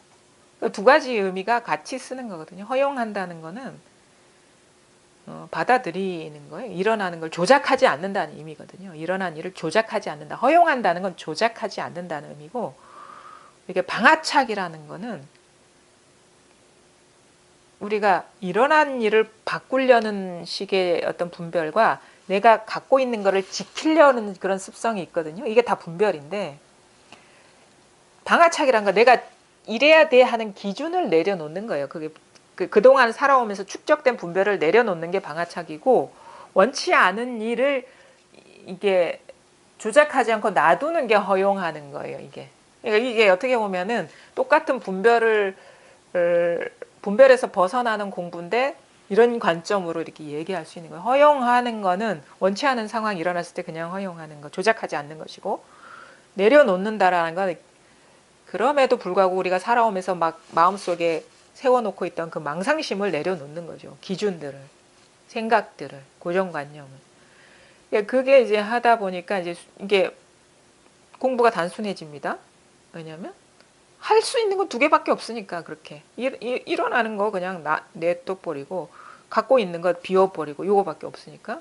그래서 공부가 수월해져요. 딱 이 인연에 맡겨버리면, 맡길 때까지가 힘든 것이지, 맡겨버리면 삶이 아주 단순해지고 수월해지. 그리고 그게 공부, 죽을 때까지 그래야 된다 말았어요. 근데 한 5년 정도 지나니까, 2012년 정도 되니까 갑자기 법문 듣고 탁 앉아 있는데 이 발목 바지 뿌리에 먼지가 하나 있는 거라.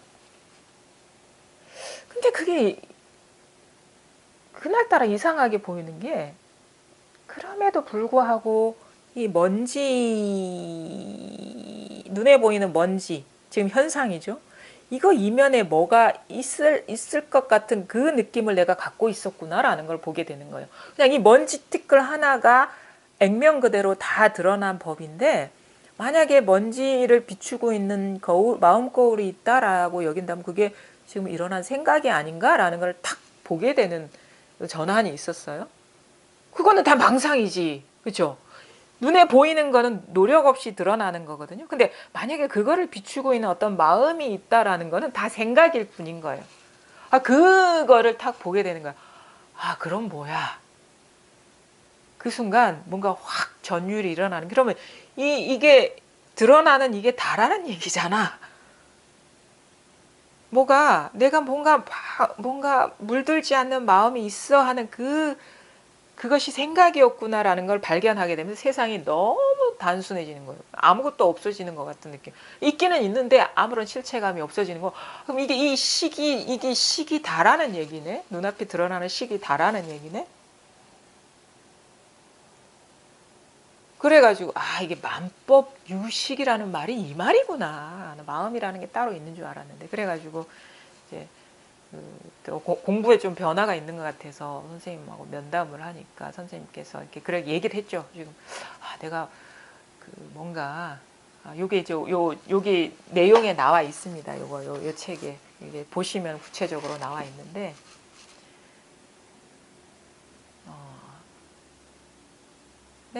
내가 뭔가 이 현상을 비추고 있는 뿌리라는 게 따로 있는 줄 알았는데 그 뿌리라는 게 없고 그냥 눈에 보이는 그 현상이 다인 거라는 그런 느낌이 든다 하니까 선생님이 그런 식의 말이 선어록에 나와 있다. 그거를 뭐라고 표현하냐면 무근수라고 표현한다. 이렇게 얘기를 하셔요.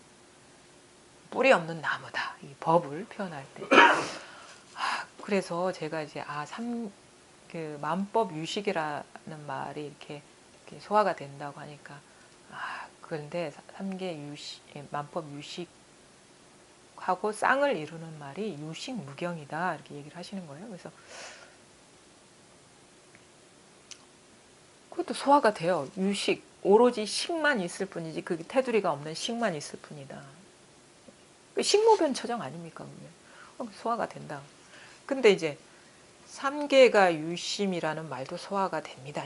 그것도 쌍을 이루는 말이 있는데 삼계 유심은 앞뒷말이 쌍을 이룬다. 그래서 왜냐하면 색즉시공의 쌍을 이루는 말이 공즉시색이듯이 삼계 유심의 쌍을 이루는 말 무심제법이다 이렇게 얘기를 하시는 거예요. 난 처음 들어봤어요. 그런 말이 있는 줄. 근데 그 말이 무슨 말인지 이렇게 소화가 안 되는 거예요. 삼계 유심은 다 모든 게 이일이다라는 얘기인데 그래서 모르겠다. 그게 소화가 돼야 된다 이렇게 얘기를 하시는 거예요. 그래서 근데 그렇게 이렇게 딱 이게 지나죠. 그래서 뭐 그게 해결이 안 되니까. 그래서 뭐 일상생활을 하는데 마음이 없다는 얘긴데 마음이 그러면은 뭐 이것이다 저것이다 한다는 것도 그 망상이라는 얘기구나. 그러면 뭐 식밖에 없다느니 경계 없는 식만 있다는 이런 것도 다 망상이라는 얘기구나 하면서 이제 뭔가 자기도 모르게 그게 무심에 젖어드는 듯한 그래서 원래 그 다 모든 말이 방편의 말이라는데 다 그게 다 나중에 그냥 쓸데없는 말일 수밖에 없는 건데 그냥 한 말이니까 그런 것도 없는 거야 이런 마음이 드는 거에서 그냥 아무것도 없는 듯한 이 세계가 아무것도 없어요. 그러니까 할 일은 다 하는데 아무것도 없어. 그래가지고 이제 제가 그때 대덕사에서 이렇게 장부 정리를 하고 있는데 스님이 한 번씩 물어보셔요. 그리고 너무 평범한 얘기를 하시는 그 법당에 가서 부처님께 삼배했냐 해서 예 했어요. 그래서 부처님한테 절할 때 무슨 마음으로 했냐 해서 아이고 내가 그건 알죠. 속으로 아무 마음 없었습니다. 내가 아무 마음 없었던데요. 그게 뭐 무슨 마음이 있겠어요. 아무 마음도 없는데. 그러니까 스님이 딱 한마디 하시는 게 그렇게 싹 쓸어버려도 안 돼 그러시더라고요. 그래서 그러니까 그제서야 이게 돌아오면서 생각해 내가 아무것도 없다고 싹 쓸어버렸구나. 아무것도 없다는 일이 여기서 일어났구나 라면서 갑자기 그 공이라는 꿈에서 확 깨어난 듯한 그러니까 아무것도 없으려면 벌써 한 생각이 일어나 분별해야지 아무것도 없지라는 게 탁 뒤통수를 맞은 듯이 탁 밝아지는 거예요. 없다라는 경계에 빠졌었구나라는 거. 그러니까 말하자면 그 공무변 무소유처정 거기에 빠졌었다는 걸 딱 알게 된. 그러지 돌아오는데 또 잠들어 있었네. 또 아주 미세한 그 관념에 빠져 있었구나. 이제 내용물에 빠져 있다가 내용물을 담아내는 공간에 빠져 있다가 그 내용물을 담아내는 공간도 없다라는 그거에 빠져 있거나 다 빠져 있었구나. 그것도 제 생각 안 하면 어떻게 없을 수가 있어. 그래서 정신이 퍼쩍 드는 듯한 느낌이 딱 드는 거죠. 그때부터 뭔가 이상한 조짐이 일어나고 뭔가가 알 수가 없는데 갑자기 내가 그때 걸려 있었던 게 뭐냐면 그 앙굴리마라 화두가 그때 대혜 스님이 그 화두에서 풀려나면서 공부가 밝아졌다는 그런 게 이제 있으니까 그거에 저도 솔깃하죠. 도대체 앙글리마라 화두가 그게 뭐가 문제여서 자꾸 대예스님이 걸려 있다가 밝아졌지? 그런 의문은 있었으니까 도대체 그건 설명할 수 없는 말들이 왔다 갔다 하니까. 근데 거기에서 순간 확 밝아지는 게 있더라고요. 뭐냐면 그 장자가 부인이 애를 낳는데 산통이 심해. 출산한 날짜가 돼도. 그래서 애를 못 낳으니까 앙굴리마라한테 빨리 좀 이 고통을 없애달라고 하니까 자기는 모르고 부처님한테 물어보고 오겠다. 그래서 물어보고 와서 뭐 하는 말이 입도한 일에 한 번도 살생을 저지른 적이 없다. 이 말에서 산통이 사라졌다. 이거거든요. 도대체 말이 안 되는. 도대체 그게 무슨 말인가에 빠져 있었는데 그때 딱 밝아지는 게 뭐냐면 이 우리가 이제 관념에 얼마나 중독되어 있는가를 다 알게 되는 거예요. 애 낳아봐야지 알아. 이거는 애 낳으면 아는데 애는요 엄마 사정 안 봐주거든. 지가 나올 때 되면 나오는 것이지. 그 말은 뭐냐면 우리 눈앞에 펼쳐지는 그 현상은요 내 사정을 안 봐주는 거예요. 내가 준비가 됐을 때 마음이 준비가 됐을 때 일이 펼쳐지는 게 아니라 현상은 지가 때 되면 펼쳐지는 거예요. 그래서 이게 세간법이거든요. 우리는 세간법을 떠나 불법이 따로 있다라고 여기서 그것이 불법을 통해서 뭔가 치유가 되고 회복이 되고 뭔가 문제에서 벗어날 거란 환상을 갖고 있고 뭐가 따로 있다고 여기는데 그때 다 깨달은 게 뭐냐면 세간법이 불법이지 불법이 따로 있는 게 아니구나라는 거예요. 세간법이 불법이지. 그럼 뭐야? 지금 눈앞에 펼쳐지는 이게 다인 것이지 공부라는 게 뭐가 따로 있는 게 아니구나라는 것을 딱 깨닫게 되더라고요. 그러면서 이게 현전하게 되는 거야. 눈이 탁 뭔가 어디로 향하고 있던 그 공부라는 그것이 확 떨어져 나가면서 그러니까 그게 다 같이 맞물렸던 것 같아요. 처음에 먼지 티끌 보면서의 그게 별로 한 두세 달 사이에 일어난 변화거든요. 그게 아주 짧은 순간에. 그러니까 그게 의식의 변화가 우리가 무색계라고 해서 막 몇 년 걸리고 그러지는 않은 것 같아요. 내가 보기에는 내맡기고 법이 사라지는 그 과정이 좀 시간이 걸린다 뿐이지 뭔가 의식만 있구나 아니면 아무것도 없구나 아니면 그것조차 망상이구나 하면서 그 법상이 딱 떨어져 나가는 그게 신호였던 거야 그냥. 그러니까 뭐냐면 어디로 향하던 마음이 뚝 방향성이 싹 사라지고 공부라는 게 사라지고 눈앞에 딱 현전하는 듯한 그러면 딱 현전하니까 있는 게 아닌 거야. 옛날에는 다 있는 것 같았는데 지금은 다 있는데 있는 게 아닌 거예요. 예를 들어 옛날에는 산은 산이고 물은 물이다와 나중에 돌아와서 산은 산이고 물은 물이다는 표면적으로는 똑같은데 이제 존재감이 없는 산과 물인 거야. 그대로. 그러니까 있는 게 아닌 듯한 이런 게 딱 자각이 되더라고요. 그래서 이게 이제 지금의 현실의 꿈에서 깨어나게 이게 분별 의식에서 벗어나게 하는 게 이 불법의 그 묘한 것이지 불법이 따로 있는 게 아니구나. 뭐가 지금 일어나는 게 따로 있다는 착각을 벗어나게 하는 것이지 불법이라는 게 따로 있는 게 불법이 있는 게 아니라 세간법이 불법이구나라는 게 딱 자각이 오더라고요. 그러면서 이제 깨달음이라는 것도 이름일 뿐이고 법상일 뿐이구나, 상일 뿐이구나. 그러면서 뭐 긴 진짜 여정 속에서 그 길이 끊어진 듯한 그러면서 진짜 이제 눈앞이 딱 현실에 딱 고정되는 듯한 그래서 수처잡취 입처계진이라는 말이 두두물물이 진실하다는 거라든지 뭐 이런 말들이 막 소화가 되는 거예요. 그냥 이게 다구나 이게 공부라는 게 따로 길이라는 게 따로고 여정이 끝난 듯한 느낌이 드는 거예요.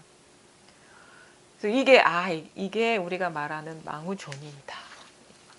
제가 이렇게 돌이켜 보니까 그런 식의 변화가 있었고 그 다음에 십지품에 있어요. 원행지라는 게 있는데 이게 팔지를 부동지라고 하거든요. 그러니까 인우구망. 그러니까 지금은 소는 사라졌는데 아직 사람이 홀로 있는 거예요. 이것도 참 우리가 알아채기 어려운 망상입니다. 뭐가 있냐면 십지품에 이게 이제 비상, 비비상, 처정 눈앞에 현전하는데 아직도 비상, 비비상, 처정이구나 하는 아가 있는 거예요. 자아가. 자, 공하고 모양 없고 원이 없는 삼매를 닦지만 자비한 마음으로 중생을 버리지 아니하며 부처님의 평등한 법을 얻지만 항상 부처님께 공양하기를 좋아하며 공함을 관찰하는 지혜의 문에 들었지만 복덕을 부지런히 모으며. 좀 다르죠? 앞에는 막 공부만 얘기했는데 이제 현실을 얘기하는 거예요. 현전했다라는 건 현전이 세속법이거든요. 이제 예전에는 불법을 추구했는데 이제는 아까 얘기했죠. 세간법, 현실의 법이 불법이구나라는 자각을 했다 했잖아요. 그럼 뭐야? 속세의 인연을 무시하지 않는다 이 말인 거예요. 지금 일어나는 것이 곧 불법이기 때문에 그 말을 하고 있어요. 자, 공하고 모양 없고 원이 없는 삼매를 닦지만 자비한 마음으로 중생을 버리지 않는다. 그러니까 법상이 있을 때는 내가 공부라는 게 따로 있는 거예요. 현실은 도외시에. 그래서 막 그 공부길을 가다가 그게 딱 끊어져 버리고 눈앞에 있는 것이 곧 불법이구나라는 거면 눈앞에 있는 게 뭡니까? 우리 세속적인 일이거든요. 중생의 일을 이제 버리지 않는다라는 거예요. 자비한 마음으로 중생을 버리지 않으면 이게 같이 있습니다. 불법과 세간법이. 부처님의 평등한 법을 얻지만 항상 부처님께 공양하기를 좋아하며. 예, 아까 했죠. 부처님한테 법당에서 무슨 마음으로 절했어? 그러니까 아무 마음이 없었는데요. 끊어버렸는데 이제 뭐야? 부처님 감사합니다. 도와주십시오. 이런 마음을 버리지 않는다 이건 거예요. 이게 공부라는 게 이게 참 공함을 관찰하는 지혜의 문에 들었지만 그러니까 지금 이것이 다 여러 가지 환란이 이런 게 다 허망한 일이고 실체가 없는 일이지만 지금 내가 할 일을 버리지 않는다 이 말인 거예요. 그래서 지금 상황이 개선될 수 있도록 노력을 하는 것을 버리지 않는다. 지금 이 상황에서 나한테 주어진 임무를 버리지 않는다. 의사하면 의사로서의 역할, 공부했다고 버리는 게 아니라 의사로서의 역할을 해야 되고 아니면은 뭐 지도자면 지도자로서의 역할을 해야 되고 일반인이면 일반인으로서의 역할을 해야 되고 자기한테 주어진 일이 다 꿈과 같다고 놓아버리질 않고 열심히 한다 이 말인 거거든요. 그러니까 엄마는 엄마로서의 역할을 해야 되고 선생님 선생님으로서의 역할을 해야 되고 그래서 저 대스님 얘기잖아요. 이발사가 깨달으면 이발사의 일을 하고 스님이 깨달으면 승려의 일을 하고 뭐 이 장사치가 깨달으면 장사치 일을 한다고. 이게 바로 이제 원행지라는 거죠. 공함을 관찰하는 지혜의 문에 들었지만 복덕을 부지런히 모으며 삼계를 멀리 떠났지만 그래도 삼계를 장엄하며 세속을 장엄하는 것을 포기하지 않는다. 모든 번뇌의 불꽃을 끝까지 멸하였지만 끝까지 멸하는 게 중요합니다. 일체 중생을 위하여 탐내고 성내고 어리석은 번뇌의 불꽃을 일으키며 탐진치를 일으킨다 이 말인 거예요. 탐진치를 우린 떠라는 게 공부라고 착각하는 건 그건 도중사고 일체 중생을 위하여 탐내고 성내고 어리석은 번뇌의 불꽃을 일으키며 모든 법이 요술 같고 꿈 같고 그림자 같고 메아리 같고 아지랑이 같고 변화하고 육원 현전지에선 요렇게 끝났어요. 아지랑이 같고 꿈 같고 물 같고 뭐 물속에 달 같고 거울 속에 영상 같다라고 했지만 원행지에서는 뭐라고 얘기해? 영상과 같아서 성품이 둘이 없는 줄 알지만 마음 따라 한량없이 차별한 업을 짓느니라. 이렇게 업을 짓느니라. 근데 이제 그 다음이 지금 남아 있습니다. 이게 뭐냐? 여기서 무슨 말을 하냐면 초지로부터 칠지로 이르도록 수행하는 여러 행위 모두 번뇌의 업을 떠나서 위없는 보리로 회향하는 것이므로 공부길을 갔단 말이에요. 칠지까지. 부분적으로 평등한 도를 얻었거니와 그러나 번뇌를 초월한 행위라고는 이름하지 못하니라. 번뇌를 아직 중생세계를 아직 벗어나지 못했다 이거예요. 아까도 얘기했죠. 비상 비비상 처정이 바로 3계 안에 아직 불법을 제대로 보지 못했다. 이 정도까지 오더라도 잘 보십시오. 잘 보셔야 돼. 비유를 했어요. 비유를 뭐라고 했냐면 불자여 마치 전륜 성왕이 하늘 코끼리를 타고 사천하로 다닐 적에 빈궁하고 곤란한 사람이 있는 줄 알면서도 그들의 걱정에 물들지 않지만 그래도 인간의 지위를 초월하였다고 하지 않는다. 만일 전륜 성왕이 몸을 버리고 범천에 태어나서 하늘 궁전을 타고 천세계를 보면서 천세계에 다닐 적에 범천의 광명과 위력을 나타낸다면 그제야 인간의 지위를 초월하였다고 이름하느니라. 이게 뭐냐면 전륜 성왕은 이 사바세계를 지배하는 왕이잖아요. 그러니까 이 사바세계에 환란이 있어도 그 사람은 그 영향을 잘 안 받는단 말이에요. 그 지배하는 사람이기 때문에, 지배자이기 때문에 피지배자의 영향을 안 받아. 근데 전륜 성왕도 어차피 인간이다 이거야. 하늘 천신이 아니다 이 말인 거예요. 그래서 이 사람이 전지전능 권능이 있어가지고 온 세계를 돌아다니면서 그것도 하늘 세계를 날아다니면서 다 물들지 않고 그 적재적소에 자기 능력을 발휘하면서 다 옳고 바르게 돌아가게 지도하지만 사람이야. 아직 하늘을 날아다니지만 하늘에 태어난 하늘 사람이 아니라 지상의 사람이다. 이 말인 거거든요. 그러니까 이제 전륜 성왕이 몸을 버려야지 하늘 사람이 되는데 아직 전륜 성왕의 몸을 버리지 못했다. 이런 얘기고 또 이렇게 얘기해요. 또 얘기를 하기를 불자여 보살도 그와 같느니라. 그러니까 보살 여기서 얘기하는 십지품의 보살은 뭐냐면 이 마음 부처의 마음자리가 실감나고 자각되는 게 이제 이 보살이 되는 거예요. 이제 근데 아직 완전한 부처는 아닌 게 뭐냐면 보살의 몸을 이렇게 뭔가 보살과 차원이 다른 그런 쪽으로 아직 초월하지 못했다 이 말인 거거든. 십지품은 처음 초지부터 칠지에 이르도록 바라밀다를 타고 세간에 다닐 적에 세간의 번뇌와 근심을 알면서도 바른 도를 탔으므로 번뇌의 허물에 물들지는 않지만 번뇌를 초월한 행위라고는 이름하지 못하니라. 칠지까지가 만일 일체 공용 있는 행을 버리고 채 7지부터 8지에 들어가서 보살의 청정한 법을 타고 세간에 다닐 적에는 번뇌의 허물을 알지만 거기에 물들지 아니하나니 그때야 번뇌를 초월한 행위라고 이름하느니라. 온갖 것을 모두 초월한 영고이기 때문이다. 그 다음에 불자여 제7지 보살이 탐욕이 많은 따위의 번뇌들을 모두 초월하여 이 지에 머물면 번뇌가 있느니라 이름하지도 않고 번뇌가 없느니라 이름하지도 않는다. 아직 부처와 보살의 경계이다. 왜? 왜냐하면 일체 번뇌가 현재 행하지 아니하므로 있느니라 하지도 않고 열애의 지혜를 구하는 마음이 아직 만족하지 못하므로 없느니라 하지도 않다. 뭔가가 미흡한 구석이 남아있다. 칠지에는. 근데 이렇게 설명할 수 있는 것 같아요.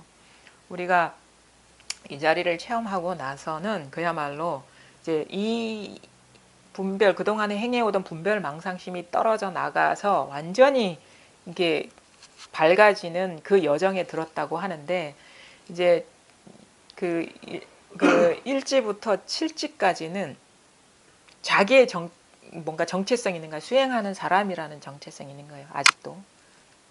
그러니까 저도 그런 거를 이제 느꼈던 게 이제 다음 시간에 이제 중점적으로 얘기를 하는데 그때 이 책 쓸 때까지만 하더라도 그 나의 상태가 과연 어느 정도인지 객관화가 안 되는 것 같은데 깨달음이라는 게 없다라는 거는 이제 망우존인이었던 것 같아요. 지금 생각해 보면 이제 망우존인이라는 거는 여전히 법이라는 거는 깨달음이라는 것도 망상이구나라는 걸 깨달았는데 자기 정체성이 아직도 나라는 거기에서 완전히 벗어나지 못한 게 아닌가 그런 게 지금 돌아보면 그런 게 있거든요.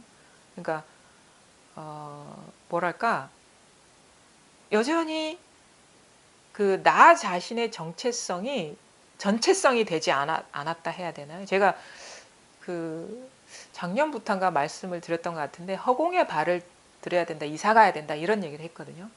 그때부터 벗어난 것 같아요. 나의 정체성이 그러니까 내가 상대할 법인이 뭐 대상은 다 끊겼어요. 그래서 현행하는 인연의 업에 물들지는 않은데 구조적으로 프레임이 바뀌지는 않았다는 거지, 여전히. 그죠? 무슨 말이, 이 말이거든요, 지금. 그래서 나라는 것이 몸은 아니지만 뭔가 나라는 그 정체성에서 벗어나서 이 전체성이 자기 정체성이 돼야 되는데 그 허공에 아직 이사를 못 간 거야. 그렇죠? 그게 이제 망우존인의 상태가 아닌가 지금 생각을 해보면 이제 이 얘기를 하는 것이고, 여기 전륜성왕이 아직 하늘 사람이 아니라는 거는, 전륜성왕하고 하늘 사람은 같은 공간을 왔다 갔다 한다 하더라도 이게 뭔가 종이 다르잖아요, 말하자면. 그렇죠? 그 말인 거예요. 그게 이제 공부가 얼마나 이게 미세하고 이게 좀 안목은 날카로워야 되고 조심스러워야 되고 그 다음에 좀 시간이 걸리는 일인가, 이런 거를 이제 공부를 하면서 이렇게 느끼게 되거든요. 그러니까 정체성이 이제 사람이 아닌 게 돼버려야 되는 거야, 자기의 정체성. 그게 말하자면 부동지, 그게 바로 망우존인, 그러니까 사람이 아닌 거예요. 사람과 소가 다 사라진 거예요. 그러니까 나중에 알고 사람도, 나라는 것도 경계였구나. 나라는 그 몸, 마음이 다 경계였구나. 벌써 분별해서 나구나, 나의 몸이구나, 내가 갖고 있는 것들이구나, 이런 것들이 다 망상이었구나라는 걸 이제 깨닫게 돼요. 자기 정체성이 달라져 버리는 거예요. 그게 바로 전륜성왕이 중생세계 사람들보다 최고로 뛰어난 사람이지만 아직 종의 전환이 없었다, 이 말인 거죠. 하늘 사람으로 태어나지 못했다. 그러면 자기 정체성이 이제는, 그러니까 말하자면은 넌 참, 이런 얘기하자면 넌 참 사람도 아니다, 이 말이 인간도 아니다라는 말이 법을 얘기하는 것이라는 거예요. 우리가 보통 세속적으로 양심의 문제나 도덕 윤리의 문제지만 나라는 게 사람이 아니었구나. 사람도 나조차도, 그래서 얘기하죠. 나도 이 죽비랑 똑같습니다. 이 먼지티끌랑 나랑 똑같습니다. 나라는 의식이나 마음이나 몸이나 이 완전한 평등성이 구현되는 거예요. 우리는 여전히 몸도 대상이지만 뭔가 나라는 그것이 상대하는 것으로 생각하는 그런 경향이 있거든요. 근데 공부를 하다 보면 이 진짜 헛개비구나. 이 자의식이라는 거, 그 다음에 자기 육체라는 게 헛개비구나라는 것을 이제 경험하고, 그게 우리가 진정으로 공부했다는 그게 자기 현실이 돼버려야 되거든요. 자기 현실. 그런 식의 깨어남이 있으면 또 이제 그것도 익숙해지는 또 시간이 있는 것이고. 그래서 오늘 좀 말씀드린 게 여러분들이 좀 소화하기가 쉽지는 않을 거라고 보는데, 그럼에도 불구하고 이런 여정을 얘기하는 이유는 자기의 현재 공부를 속단하거나 예단하는 그런 우려가 있기 때문에, 이런 것이 자기 현실이 되고 지나온 어떤 여정이 되면서 나중에는 그런 여정도 다 멸하고, 현재로 왔지만 현재를 상대하는 나조차도 이제 어떤 실체가 없고 어떤 무상한 경계였다는 것이 깨달아지고, 또 그런 삶을 사는 것이, 살게 되는 것이 이 공부라는 어떤 좀 안내를 드리려고 이제 말씀을 드렸습니다. 그래서 다음 시간에는 이제 마지막 우리가 이제 요 십지품에서는 이제 팔지 부동지가 있고, 그 다음에 이제 시부도에서는 이제 인후구망, 그 이후에 일이 있는데, 제가 이제 경험한 바를 바탕으로 최대한 말씀드릴 수 있는 부분 말씀드리도록 하겠습니다. 오늘 여기까지 하겠습니다.